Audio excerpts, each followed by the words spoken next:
We're delighted to welcome Mark Smith from Auriga to be our main presenter, and he will run through various facts and figures whilst providing a range of advice to make your money go further. Auriga provide education and advice on money and debt to a wide range of companies, charitable foundations and trusts, including your EAP service provider, Health Hero. A quick reminder, your employee portal has details and links on how to access Health Hero's service for both Digital GP and EAP, Employee Assistance Programme. Embedded within the EAP is a service that allows you to obtain specific advice, personalised to your circumstances, if you are ever experiencing money and debt worries, including advice on how to manage any mental health side effects. As we go through the webinar, please feel free to use the Q&A functionality at the bottom of your screen, and we will ask the questions to Mark at the appropriate time. We will do our best to go through them all, but please be aware we have a large audience today, so many apologies if we don't get to yours. I'd now like to pass to Mark Thomas from Auriga. So thank you, Mark, and welcome. Thanks. Cheers, Dave. Thanks for the introduction. Good afternoon, everybody. My name's Mark Smith. I've been a money, benefits and debt advisor for around 25 years. What we're going to look at today is some practical tips to make your money go further during these most difficult times for everybody, really. We're not going to be looking at stock, shares, property, that sort of thing, but more practical support that can help us navigate, the choppy waters at the moment regarding trying to get through the cost of living crisis and cover everyday bills and expenditure. In today's session, I'll give you a very, very quick overview of Auriga, but Dave's already done that. Then we'll look at some budgeting and income and expenditure, some external support that's out there, be that from the government or utility companies or charities. And then we'll look at how you can maybe get some advice, particularly around welfare benefits. And as David says, there is a Q&A function, and if we have time at the end, we'll endeavour to answer any questions which crop up from today's session. Right, so Auriga, we're a public benefit entity, so we're not for profit, and we're owned by a charity, which is Severn Trent Waters Charitable Trust Fund. We work with EAPs, local authorities, the NHS, housing associations to provide advice around money, grants, benefits, and energy. Our mission is to support people through life challenges, and I think during this last 2 years, it's probably been the busiest that we've known since we've been in existence since 2004. Okay. If you are worried about money, and as John Lennon said, you're not the only one. At the moment, around 700,000 households have missed a rent or mortgage payment in April. And that's quite a staggering amount. 1 in 4 UK adults have got low financial resilience. That means if an emergency occurs, washing machine breaks, car breaks down, the boiler breaks, there's no means to fix it without going to credit or even unsecured borrowing or conditioned borrowing from loan sharks. 45% of us are finding it difficult to keep up with bills and credit commitments at the moment, and over 11 million of us have got less than £100 in savings. So at a time when the cost of living is not just taking hold, it's becoming probably the biggest single issue that we face as a financial society. These numbers are quite staggering and worrying. So if you are with money or debt or things associated with the cost of living, your first port of call is your EAP, which is Health Hero, which you can access via your portal. They can give advice and guidance in particular around money, and you can provide information on debt collection, things like building credit, welfare benefits, and such like. So I think one thing I would say, and one thing I have learned in my 25 years, is don't suffer in silence. There is Health Hero, a fantastic EAP to access, so I'd certainly recommend that you in any way, shape or form. Okay, So we're going to probably what is the most obvious and simplest thing I'll talk about today is membership. Now, we all have different incomes. We all get paid at different times of the month. It's really, really key to capture what we've got coming in and what we've got going out. Now, like I say, that may sound very simple. I've been in advice, and that's particularly pertinent if you've got a couple, maybe one's fractions. We start looking at money advice is to capture all of this information and capture all of our outgoings. And is our Ask Bill website, which is completely free, which you can go on. We've got a number of tools on there, which is a budget planner, which you can fill in online or you can download. Now, I find this helps in a number of ways. And I say it's very, very simple, but you can convert things to weekly or monthly. So you've got a full 360 view of all your income. And the left-hand side, put any salary, any pensions you get, and in the right, it's all of your expenditure.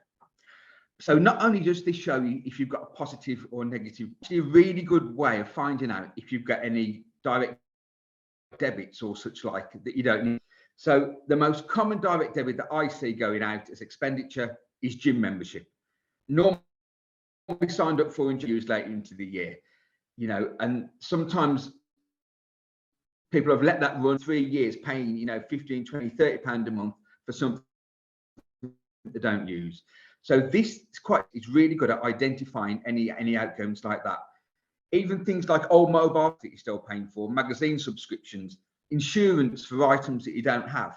I think the most extreme example I've got is I once helped a gentleman who was paying car insurance on a vehicle that he'd sold nearly 18 months ago. Not only does this give you, you know, a view of where you've got more going out than you're lighting, any old direct debits you don't want, or any really high areas of expenditure, such as TV packages or travel costs, or even money you spend on clothes. So Bill is a completely free to access consumer website which we've built. It's got a benefits calculator, energy saving tips. Please feel free to use it. We talk a lot on there about utility companies and any help, touch on a little bit later. It also talks about the priority services, something you can register for if you need any utility bills in Braille. It's a really useful free resource, and our little mascot Bill is there to help guide you through things. Okay, so the first real practice that I'm going to start on today is reducing out. I'm going to talk also a lot about sets of scales, because that's what we want to do. We want to reduce outgoings and increase income to give us that extra surplus income in the middle to improve quality of life and take that stress away that many of us are feeling at the moment. On the list on the left, some of the main areas that I've come across over the years where people can reduce outgoings.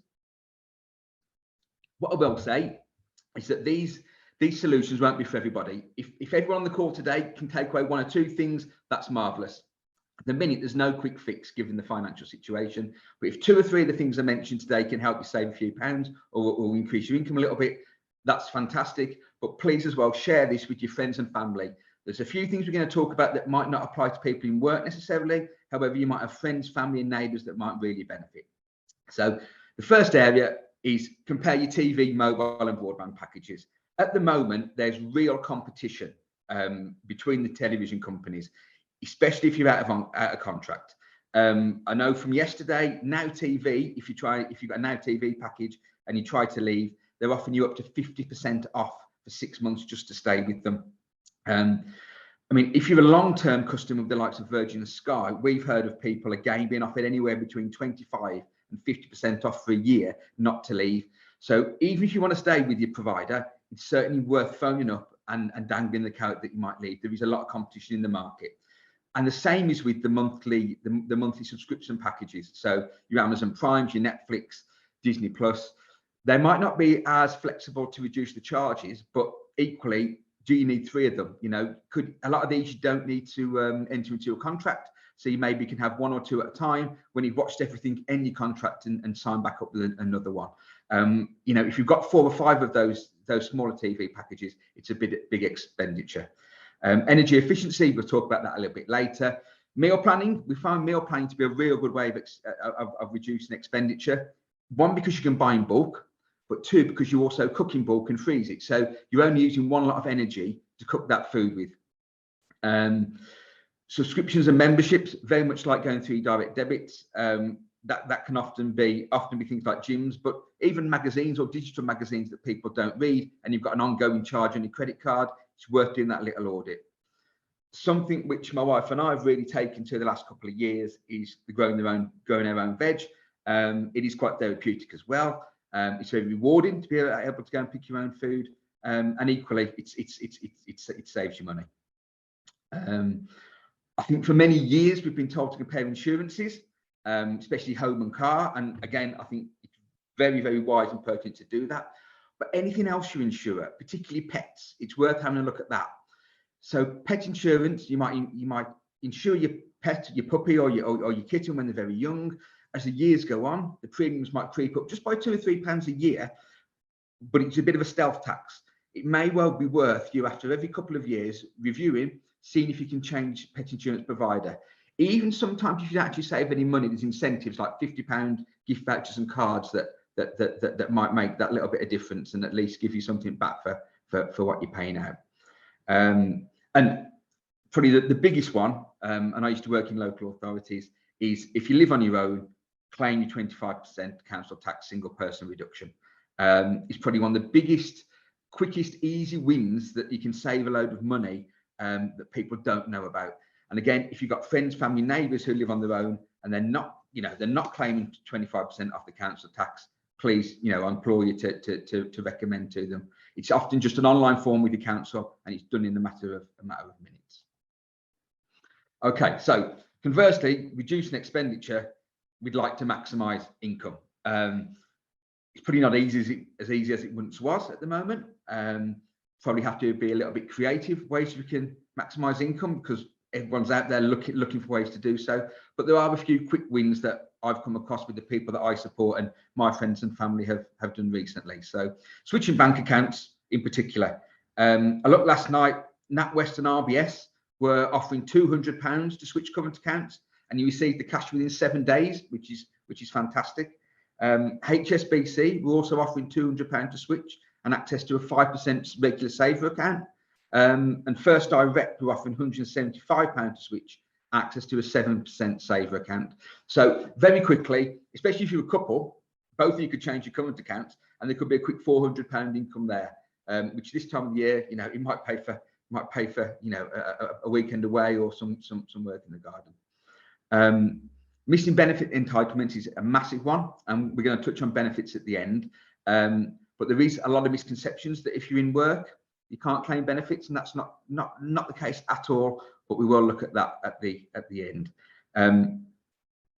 Taking a lodger. This has probably become more, and with the housing crisis and cost of housing going up, this has become far more prevalent. Lots of people with spare rooms. It's not for everybody. It's not for everybody. If you're a family, you might not want to take a lodger in. However, the fact is the rent a room scheme allows you to earn £7,500 tax-free from renting a room out to a lodger. So it's certainly worth looking into, especially if you live on your own or you're just a couple. It's a huge amount of tax-free income, which even if it's only for a year, could, one, help somebody out, and two, really mitigate your expenditure. Check your tax codes. Again, I'm not allowed to give tax advice on this call. .gov have got 2 really good pages on tax codes. One, the simplest, is just checking you on the correct tax code. It's amazing how many people aren't, and they're paying too much tax. And the other is, can you get a small rebate for if you wear a uniform, you have to wash it at home, or any tools that you have to purchase for your job. And I say .gov have got 2 really good, clear pages on where you might be able to claim some tax back, or you may be paying too much tax. I think probably the most obvious and oldest one here is selling unwanted items. There used to only be eBay. Now there's, of course, Facebook Marketplace, Vintage, Spock, the good old-fashioned car boot sales. It's a very quick way of getting cash for things that are probably in the shed and the attic. Especially if you're going to go away on holiday or you've got the kids off for the 6-week holidays, it can be a way of raising a few £100 for not a nice day out. And I suppose another one, the oldest one, is overtime, but I think we know that's not always possible, but from family situations and employers as well.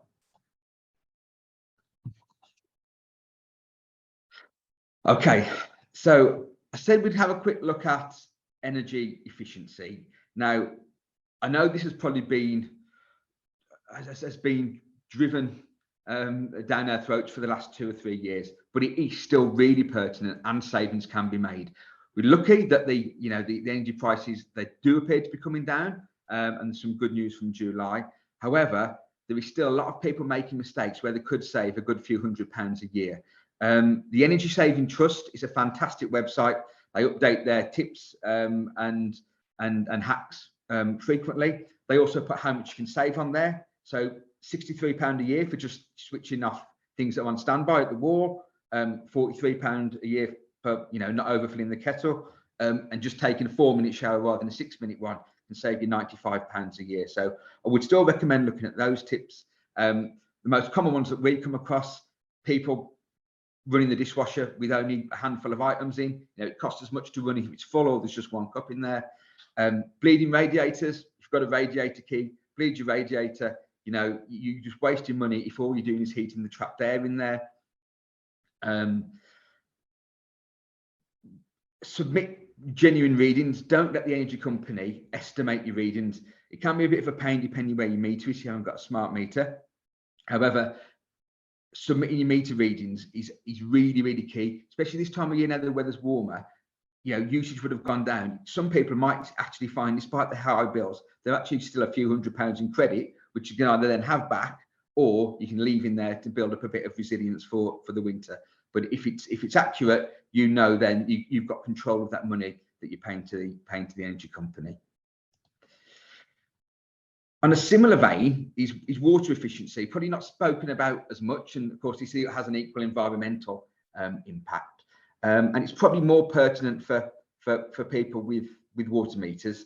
Since 1991, all new build homes have been required to have a water meter fitted, replacing the old rateable value where your bill is based on your council tax band, and it's actually based on a meter and it's your actual usage. Again, there's plenty of tips out there. Even just using something simple like a bag in your cistern to save the water that you flush. Checking that your loo's not leaking, and I don't mean sort of leaking at the sides. I mean leaking once you've flushed it. A leaky loo wastes between 200 and 400 litres of water a day. So if you're on a water meter, that's a huge amount of money, and also environmentally not good. Nearly all water companies have got water saving devices that they will happily send you out for free. Some water companies come and do a home inspection. Others will send you out things to put in your cistern and to use on your shower heads to reduce expenditure. A few tips are the obvious ones: turn off the tap when you're brushing your teeth or having a shave. Use water to clean the garden. Another one is actually using your washing up water once you've washed up in the bowl, because you haven't used your dishwasher because you've only got a small amount. Use that water to go in the garden, irrigate your veg or your plants that you're growing, and then you save your money on your vegetables, and you're using the water again to irrigate your plants. And I think probably the most common water saving tip we've heard throughout the last probably 2 or 3 years is only fill your kettle up with the amount of water that you actually need to use. Okay, we're going to have look at a very, very quick case study. So he's genuine. This was a gentleman I've been helping for the last 18 months. Neil, he's single, he works full time, and he's got a cat called Bruce. When he came to us, he'd got what we call a negative budget. So as we spoke about at the start, he has physically got more money going out on the right hand side than he's got coming in. The way he was supplementing it was using credit cards. His credit card debt was going up each month. He couldn't afford to pay off the minimum. The interest was accruing, and he was getting very, very, very worried. As I say, this is a very common scenario. I think historically that might have been lower income people working part-time or more so reliant on benefits to supplement their income. Neil, he worked full-time. You know, he worked full-time, 50, 60 hours a week, and he was still struggling. So what we did was we used some of the very simple tips with him that I've just spoken about. So in essence, we created him a little bit of a surplus on the right-hand side. Council tax, again, he wasn't claiming his 25% single person discount, so that was a huge win. He wasn't that water and energy efficient, even though he was on a water meter, and I think he saved a lot of money on his water, particularly taking on board some of those tips more so than his electric. Mobile and broadband, I mean, he switched a tremendous amount. And just on broadband, on mobile rather, at the moment there are some amazing SIM only deals out there. I think lots of us we have a mobile phone contract, we pay the phone off, and then we simply sit on the tariff the company put us on when we took out the contract. I mean, I looked yesterday and there are tariffs for £6 and £7 for up to 20 meg a month. And if you don't really want to use much data, there are some tariffs out there, SIM only deals for £2.99. On Money Saving Expert on Martin Lewis, he's got a really good page. It's updated. You get special deals there. So again, I think Neil was paying about £25 for his mobile phone tariff. We got him a SIM card for about £4.50 a month that it equated to. A tremendous saving there. Pet insurance, you know, for Bruce's cat, he'd insured him the same provider since he started. Small saving, and I think he got a £50 M&S voucher, which again helped out with the food shopping. Reduces TV subscriptions. He got 2 or 3, you know, Amazon Prime and Netflix get all running at the same time. Now he just has one. What it's done for him is created this small surplus, which he can spend on whatever he wants. If he wants to start trying to save, so he builds up some financial resilience, that would be fantastic. If it's just to give him a bit of quality of life, so he can go out once a week or once a month to the cinema or for a meal. But that just shows how those quick wins, there wasn't one element there that saved him hundreds of pounds, but what there was small quick wins which managed to, you know, move those set of scales and allow for him to have that little bit of surplus, which you know we'd all enjoy. So on the theme of the cost of living, the government have, and I think some of you will know, put a number of support packages out there over the last probably 18 months. And I thought it's pretty useful to recap them, if not necessarily for yourselves, but maybe for friends and family who might qualify for some of these, so they know that there is a little bit of help coming in the near future. Although did they want to start with the Household Support Fund? So every council in England and Wales was given money by the government to fund a household support fund scheme. Every single council has funded that scheme differently. So some local authorities will give out fuel vouchers, supermarket vouchers, clothing, school uniform vouchers to families. Some will have to be on benefit, granted. Some will have to have an income set of, say, below that, less than 20,000. It's certainly worth looking at your local council's website to see whether you would qualify for something or whether any of your friends and family would, because the councils have got to spend this money or it goes back to government. So I really do implore that, you know, there's hundreds of schemes out there, as there are the hundreds of councils. So I can't give you an overview of one size fits all, but I think it would be definitely, we've had some great wins. You know, I've had a family who've got school uniforms for the children. I've had another lady who's managed to get some supermarket vouchers. I've had another family who managed to get some fuel vouchers to top their prepayment meter up. So there is some support out there, but you really do have to go digging for it. If you just Google your local authority, Household Support Fund, their offerings will come up quite quickly. We've had the energy price guarantee, and that's been extended until April 24, although it will increase to £3,000. That won't really matter. The energy price cap is going to come down massively from July to just over £2,000. Sadly, that is £1,000 more than paying at the start of the pandemic. However, you pay whichever's lowest. So the energy price cap for the average usage household will be around £2,100. I would again, though, say that is for the average use household. So if you've got a 4 or 5 bedroom house and you've got lots of people in the house all day, you're not going to be paying that. Equally, if you live in a 1 bedroom flat and you live on your own, you're going to be paying markedly less. But that is based on averages. So it's nice to see them come down, and I think long may it continue given where we've been with energy prices. For those on means tested benefits, so that's usually things like universal credit, income-based job seekers allowance, income-based ESA. The government have continued the £900 cost of living payment. That's split into 3 payments. So people would have had the first payment of £301 in May. There's another £299 payment. There's another £300 payment due around now, and then there's another payment in the spring. For those on disability benefits, that's mainly disability living allowance, personal independence payment, attendance allowance. There's a one-off payment of £150, and that is actually going out this week. Payment started this week, 20th of June. So again, there's a little bit of support there. And then during the winter, for pensioners who receive the winter fuel payment, up to 8 million pensioners will receive up to £300 additional on top of the normal winter fuel payment allowance when it comes in the autumn. So there is still support from government.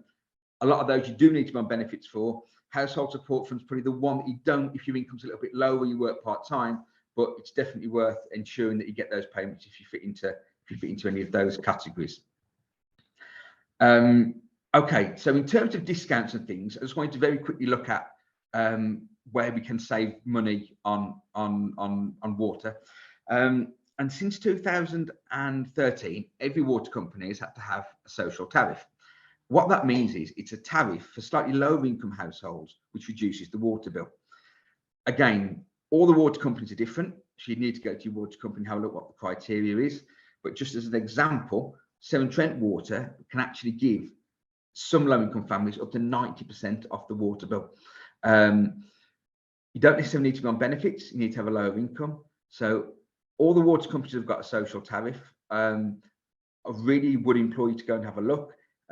Lots of people who thought they wouldn't get a discount off the water bill for a year have been really pleasantly surprised. And equally on Ask Bill, we've got a section where you can put your postcode in. If you don't know who your water company is, they'll tell you your water company, and it gives you a link through to their social tariff page. So you can utilise Ask Bill for that. Equally as well, something just to mention around utility and water companies is the Priority Services Register. This doesn't give you any financial incentive. However, for vulnerable people, that maybe if you're living with a disability, you struggle to read, you've got literacy issues, you've got a young child, you've got mobility problems. If you register for the Priority Services, they will privatise you in a water or energy outage if you need bottled water, but they can also do things like send you your bill in braille or large print to make it more accessible. So with the utility companies, if you are going to go away and look at the social tariff, it's definitely worth as well. If you have got any vulnerabilities, seeing if you can register for the Priority Services Register, because that will give some support in an emergency. Okay, in terms of those of us with debt with water or energy, we're really lucky in this country that there are a lot of trust and charitable organisations out there. In fact, there are absolutely thousands. So we can't really, you have to talk about them all. However, energy companies in particular, if you've got energy arrears, the likes of Scottish Power Hardship Fund, OVO Support Package, EDF, E.ON Next, and British Gas Energy Trust, which is actually for any customer, they've all got trust funds that you can apply to get your arrears cleared. They will all have different criteria, and it might be a lengthy process. However, if you've got £300, £400, £500 worth of energy debt and you're really going to struggle to pay it off, it's worth looking at the criteria of the trust funds for your supplier, because you might be pleasantly surprised that you can get a grant to reduce or clear that debt in its entirety. The same with some water companies. So Thames Water, Severn Trent, United Utilities, they've got trust funds. Again, the criteria is different for all of them, but it's certainly worth looking at the website if you've got debt with your water to see if they can clear your arrears, give you that fresh start. Particularly with water, if you can get on a social tariff, you can clear your arrears and reduce your ongoing charges for a period of time it's tremendously useful. Some of those trust funds I just mentioned as well will look at supporting families with white goods, essential white goods, that is. So it would be things like washing machines, cooks, fridges, freezers and beds. It'll tell you how to do that on the application form. You often have to put a bit of a backstory in as to why you need that item. It's often down to potentially a life event like a job loss or relationship breakdown. But again, that they can be really good sources of white goods for those who are really struggling from time to time. And there's also a charity called Glasspool who provides small, timely one-off grants to individuals and families to help them through tough times. Again, they're for things like bedding, clothing, essential items that if your family really can't afford it, they will support them with. What we do have in this country as well is a large number of career-based charities. So the examples I've put on there are for people who worked in banks, who worked in footwear, who've been a nurse, who worked in fashion, who worked in the grocery trade in any way, shape or form in supermarkets. Lots of these very bespoke charities have got quite a wide-ranging criteria and quite a wide-ranging offering of what they will award you. So Turn to Us, which some of you may be aware of, is a fantastic website. There's a search criteria on there. This is just a quick screenshot. You put your very basic details in, and it pulls up some charities that you may be able to apply to. The deeper you go in that example there, occupation, health, there might be particular, and religion, there might be particular charities that will support your demographic and your demographic only. But the criteria to support you might be quite wide, and you might be actually pleasantly surprised at the help that you can get. In terms of health, something that we see a lot of with people that we work with is expenditure on prescriptions, support with NHS charges, but prescriptions in particular. I think it's just worth just reminding everybody that if you've got certain conditions, diabetes being one, you can get a medical exemption certificate. You don't have to pay your £9.65 for a prescription. If you do have to pay for your prescriptions, there's a couple of options that you can prepay for 3 months or 12 months. So it's either £31 or £111. A friend of mine, he was having 4 prescriptions a month. He was paying £40 a month. So he's paying nearly £500 a year for prescriptions. He found out about the prepayment certificate. He's now only paying £111. That gets him all his prescriptions throughout the year.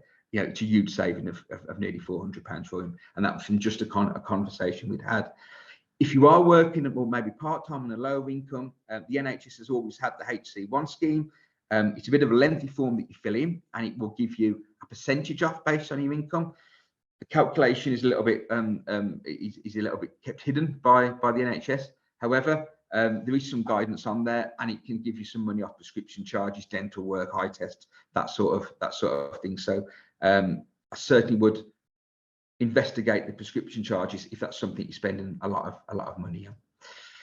In terms of discounts, and we all love a discount.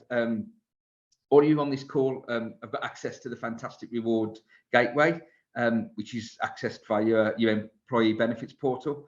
Again, Reward Gateway offers discounts on wellness products, groceries, travel, at hundreds of retailers like Sainsbury's and PC World and ASOS. And they've also got an Easy Saver card, which you load up and you get a discount. So, for example, you might put £100 on, but it actually only charges you 93 or 94. So I would certainly investigate Reward Gateway. They offer discounts on a lot of products, and the percentages really do add up. Similarly, if any of you work in the charity sector, the Charity Worker discount card does something similar. And again, you sign up for a card, and if you buy through the website, you get a reduction from the retailer. Something that's really close to my heart is the discounted rail cards, because there is nearly a rail card for everybody. With rail fares increasing, especially if you travel to work on the train, or you take the family out for days out on the train, or like a lot of people not using the car at the moment due to the cost of petrol and the cost of living, and you rely on the train. There's a plethora of rail cards out there. If you literally just Google National Rail cards, there's probably about 15 different types on there. They often nearly all cost about £30 a year. The disabled person's rails card costs £20, and they all give you pretty much a third off every journey. So the two together rail card is really good. If you and your friend go anywhere, that can even be traveling to work. So if you travel on the same train as your friend to work for £30 a year, you can actually get a third off every single rail journey. There's a 16 to 30 rail card if you're in the age bracket, and of course there's a senior rail card as well. So I would certainly investigate rail cards if you rely on trains to travel around, either that's for work or in your leisure time.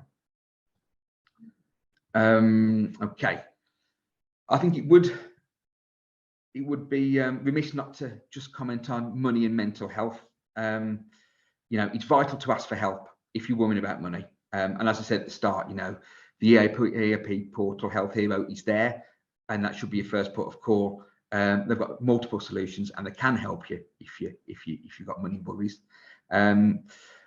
It's a bit of a vicious circle, money and mental health, because as I say on the slide there, your mental health can impact how you manage your money. If you're feeling low, you might spend erratically, and equally managing your money when you feel low, if you haven't got a lot of income, can really affect your mental health and bring you down.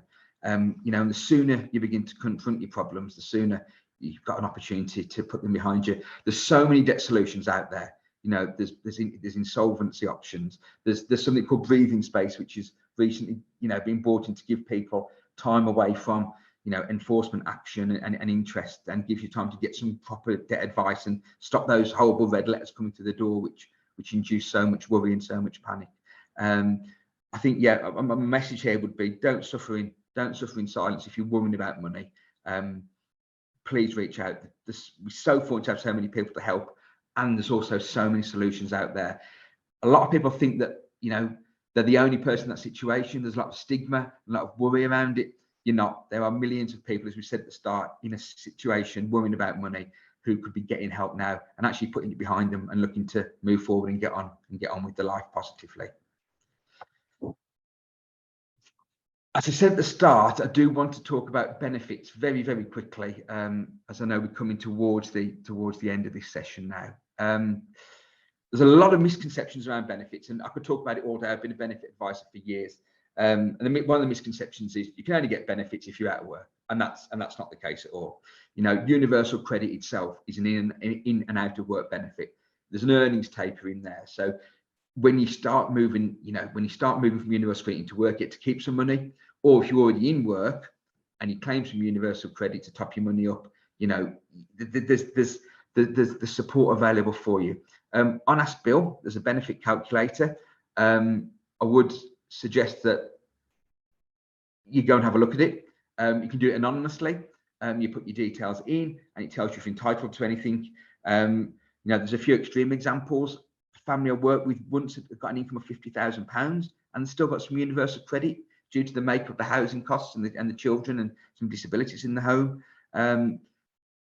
It's definitely worth looking at. It's definitely worth applying for, because sometimes it can lead to other entitlements and discounts, such as free prescriptions or money off your council tax. So a benefits check, 10, 15 minutes on the calculator really can yield rewards. But probably my favourite benefit family, and it's my favourite because it's the least discriminatory, is the disability benefit family. You can work and claim any of these benefits. It's changed over the years. So it used to be called disability living allowance from 1 year olds all the way up to pensioners. For working age people, it was changed to personal independence payments about 10 years ago. The idea is that if you have mobility issues or difficulty with self-care, you can get some extra money to help you living with the costs of a disability, be that dietary requirements, continence issues, need to use the washing machine more, you know, needing specialist transport. And the way you do that if you're working age is apply for personal independence payment or PIP. Now, it's not an easy and it's not a quick process. However, the rewards can be quite great. You know, at the top end, you can be looking to get £170 a week. But even at the bottom end, you know, around £26 a week for starters, it can help. What I would suggest again is you speak to your EAP or a CAB or a welfare rights team at a council to get some advice about this before you attempt to apply. It's a bit of a minefield. You often need to go for an assessment. However, if you get it and you're in work, you keep it. So it's tax-free and it helps you with that cost of living. If you've got any children, any paediatrics who've got health problems, look into disability allowance for under 16s. That can really help with the costs of caring for them, especially if they've got dietary requirements or they need to go into the hospital a lot. Any parents of elderly neighbours, attendance allowance. So if they've become ill recently and struggling with self-care and you have to do a lot more for them around the home, look into attendance allowance. It doesn't matter if they're on their own home. It doesn't matter what pensions, savings, investments they've got. It's completely non-discriminatory. I mean, the best example is King Charles could claim attendance allowance, Prince William could claim PIP, and Prince Louis could claim disability living allowance because it's that non-discriminatory. Also, the mobility element is how you would get a Motability vehicle. So sometimes you might hear people say, "Oh, I've got a Motability car," or "How do you get a Motability car?" The way you access it is getting the top rate mobility element in PIP or disability living allowance for a child, and that way then you can get the Motability vehicle on the mobility scheme, and it can also give a lot quicker access to things like blue parking badges. Okay. Because it is such a minefield, there is a really good resource I've just popped a slide into here called PIP Info. PIP's all around scoring points, and I have worked with lots of people who claim PIP. And it's not a fallacy. You can get PIP and you can work if you've got health issues, physical or mental health or mobility, it doesn't matter. It is a hugely complex area, but the financial outcomes are really good. So again, if you think this might affect yourself, a relative, a friend, a colleague, PIP Info is a really good place to start. It talks about the different areas you score these points in. It's all about scoring points. And if it's about care and daily living, there's 10 areas. And in mobility, there's 2 areas. And PIP Info is a fantastic guide into the application process itself and how you'd score these points. And if, quite frankly, it's worth you exploring it further. And if you do, again, I would always suggest you try and get some help from a benefits professional, because it is a minefield, but the outcomes are fantastic. And I think that pretty much takes us on our whistle-stop tour of financially navigating this difficult time. So I don't know, Dave, if there's any questions. I think I'll stop sharing my screen now and see if there's anything you'd like to add at the end. Thank you, Mark. First of all, thank you so much for going through all of that and putting the time in. It's incredibly valuable. We have had a couple of questions come through, but please, everybody, feel free to fire some more through using the Q&A at the bottom of the screen. But firstly, Mark, single person council tax. We're assuming that applies to single parents as well. Is that correct? Yeah, absolutely. So if you've got a child, in education under 18, you're absolutely fine. So yeah, they don't look at kids in the 25% discount. Again, probably one of the biggest groups who don't know. Even if they've got teenage kids, still at school, claim it, please, because it's there for you. Thank you. Another one was around insolvency. How many people go insolvent? How often does it happen? And just to kind of well, yeah, I mean, it's more common than you think. So in the UK, the latest figure I think I read for the start of the first 3 months of this year, over 300 people a day go insolvent. So that's a bankruptcy or a debt relief order. So I think it's about 320 people go insolvent. So it's more common than it looks. And if you go and get advice, and the advice is to go insolvent, and it works for you, I know there is a stigma, but 300 people a day doing it. That is thousands of people a year giving themselves a clean start. Yes, there's ramifications, but if 300 people a day are doing it, it's got to be a solution that's worth considering. Okay, thank you. A couple more. Rough idea how long it takes the average person to save for a mortgage? What's in your experience? Yeah, there's been some research recently, and quite shockingly, if you're trying to save on your own, so no help from parents or grandparents, it's approximately 16 years it would take you from when you start saving at leaving education to get a deposit to put down for your first house. And that's quite scary. In a country with a housing crisis, and it's taken 16 years to get on the property ladder. There are some incentives out there, but I think the bank of mum and dad might be needed for a lot of youngsters for the foreseeable future, unfortunately. Thank you. Another question around water bills. an individual has tropical fish, which requires heating as well. Any advice on water bills and any understanding what to do there? Oh, crumbs! I mean that is a good one, and one I've never been asked before. I definitely would look if there's any schemes that your water company are offering. There's a number of schemes where they can fix your water charges. With energy, it's not probably so easy. You're looking at maybe making savings in other areas to mitigate the use of energy to heat the water, unfortunately. But that's a new one. I've not had that one before. No problem. Any other questions before we close the webinar? Give another 15, 20 seconds or so.